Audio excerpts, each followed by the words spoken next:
നിയമസഭ നടപടിക്രമങ്ങളുടെ ഒരു ലിസ്റ്റ് നിയമസഭ പബ്ലിഷ് ചെയ്തതിന് ശേഷം ആ നടപടിക്രമങ്ങൾ അനുസരിച്ച് മേശപ്പുറത്ത് വയ്ക്കുന്ന ഒരു കടലാസ് എന്ന ഐറ്റത്തിലാണ് ഞാൻ ഈ ധവളപത്രം മേശപ്പുറത്ത് വെച്ചത്. അത് വയ്ക്കുക എന്നത് സ്പീക്കറുടെ അനുവാദത്തോടു കൂടി ചെയ്യുന്നൊരു കാര്യമാണ്.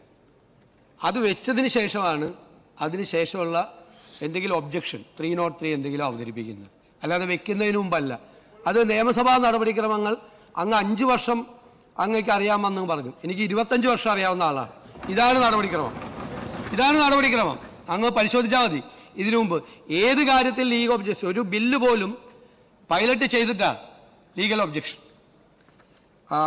ഇത് സംബന്ധിച്ച് ബഹുമാനപ്പെട്ട മുൻ ധനകാര്യമന്ത്രി ശ്രീ KN ബാലഗോപാൽ ഉന്നയിച്ച എല്ലാ കാര്യങ്ങളെയും വളരെ അടിസ്ഥാനരഹിതമായ കാര്യങ്ങളാണ് ഇവിടെ പറഞ്ഞത്. ഒരു ഡോക്യുമെൻറ്റും പുറത്തേക്ക് പോയിട്ടില്ല. ധനകാര്യ വകുപ്പിൻ്റെ നേതൃത്വത്തിലാണ് ഇത് തയ്യാറാക്കിയിരിക്കുന്നത്. ക്യാബിനറ്റിൻ്റെ അനുമതിയോടുകൂടിയാണ് തയ്യാറാക്കിയിരിക്കുന്നത്. ക്യാബിനറ്റിൻ്റെ അപ്രൂവൽ ഈ വൈറ്റ് പേപ്പറിനുണ്ട്. മുഴുവൻ നടപടിക്രമങ്ങൾ പബ്ലിക് ഡൊമൈനിലുള്ള ഡോക്യുമെൻ്റാണ് ഇതെല്ലാം. ഈ ഡോക്യുമെൻ്റ് ഇവിടെ ഇന്ന് വെച്ചിരിക്കുന്നത് കേരളാസ് ഫിസ്ക്കൽ ഹെൽത്ത് എന്നാണ്. കേരളത്തിൻ്റെ സാമ്പത്തിക ആരോഗ്യത്തെക്കുറിച്ചുള്ളൊരു സ്റ്റേറ്റസ് റിപ്പോർട്ടാണ് ഗവൺമെൻറ് സഭയിൽ വെച്ചിരിക്കുന്നത്. കാരണം കേരളത്തിലെ ജനങ്ങൾ അറിയണം കേരളത്തിലെ സമ്പദ് വ്യവസ്ഥയുടെ യഥാർത്ഥ ചിത്രം എന്താണ് എന്ന്. കേരളത്തിലെ ജനങ്ങൾ, സാധാരണക്കാരായ ആളുകൾ, MLA മാർ, മന്ത്രിമാർ, ജനപ്രതിനിധികൾ, ഇത് തയ്യാറാക്കുന്ന ആളുകൾ എല്ലാവരും അറിയണം. ബ്യൂറോക്രസി എല്ലാവരും അറിയണം ഇതെന്താണ് കേരളത്തിൻ്റെ യഥാർത്ഥ സമ്പദ് വ്യവസ്ഥ. ഇതെല്ലാം പബ്ലിക് ഡൊമൈനിലുള്ള വിവരങ്ങൾ മാത്രമാണ്. ഇത് നമുക്കറിയാം. ഇപ്പോൾ CDSൽ പരിശോധിച്ചാൽ CDSൻ്റെ ചെയർമാൻ ഇതിനകത്ത് കമ്മിറ്റി അംഗമാണ്. CDSൽ എല്ലാ ഡോക്യുമെൻറ്റും ഉണ്ട്. ഗുലാത്തി ഇൻസ്റ്റിറ്റ്യൂട്ടിൽ അവരുടെ സഹകരണം ഞങ്ങൾ തേടിയിട്ടുണ്ട്.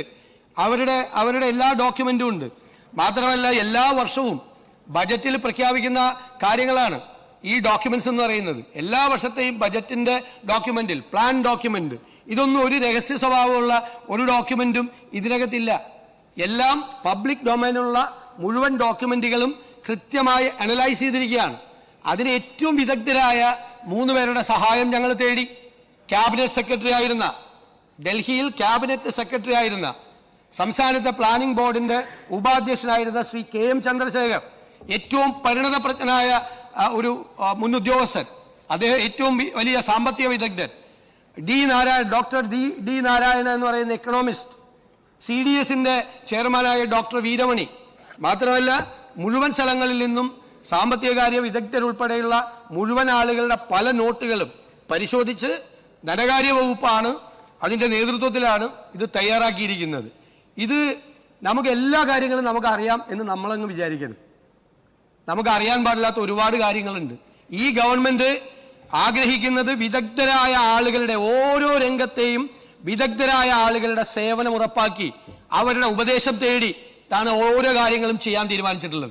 എല്ലാ കാര്യങ്ങളിലും നമുക്ക് എല്ലാ കാര്യങ്ങളെയും കുറിച്ച് പൂർണ്ണമായി അറിവുള്ള ആളുകളല്ല. ലോകത്ത് ഒരുപാട് മാറ്റങ്ങൾ നടക്കുകയാണ്, ഒരുപാട് സംഭവവികാസങ്ങൾ ഉണ്ടാകുകയാണ്. അതെല്ലാം അറിയാനും അത് മനസ്സിലാക്കാനും അതനുസരിച്ചുള്ള ഒരു പുതുയുഗ കേരളം കെട്ടിപ്പടുക്കാനുമാണ് ഈ ഗവൺമെൻറ് നിൽക്കുന്നത്.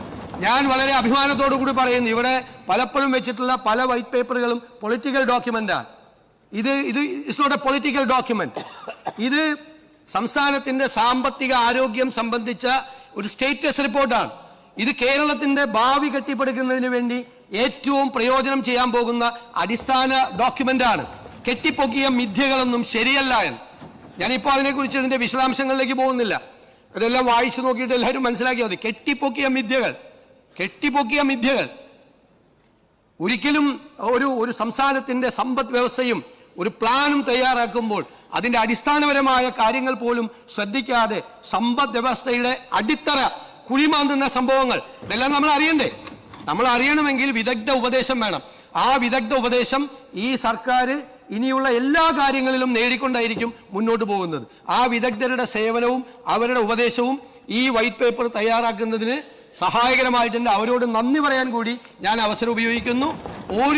ഇദ്ദേഹം ഉന്നയിച്ചതുപോലുള്ള ഒരുവിധ നമ്മുടെ ഏതെങ്കിലും ഒരു ചട്ടമോ ഒരു നടപടിക്രമോ ഒന്നും ലംഘിക്കാതെ എല്ലാ നടപടിക്രമങ്ങളും പൂർണ്ണമായി പാലിച്ചുകൊണ്ടാണ് ഇത് തയ്യാറാക്കിയത്. ഇത് ഭാവി കേരളം കെട്ടിപ്പടുക്കുന്നതിനുള്ള ബേസിക് ഡോക്യുമെൻ്റായി മാറണം എന്നാണ് ഞങ്ങളുടെ ആഗ്രഹം.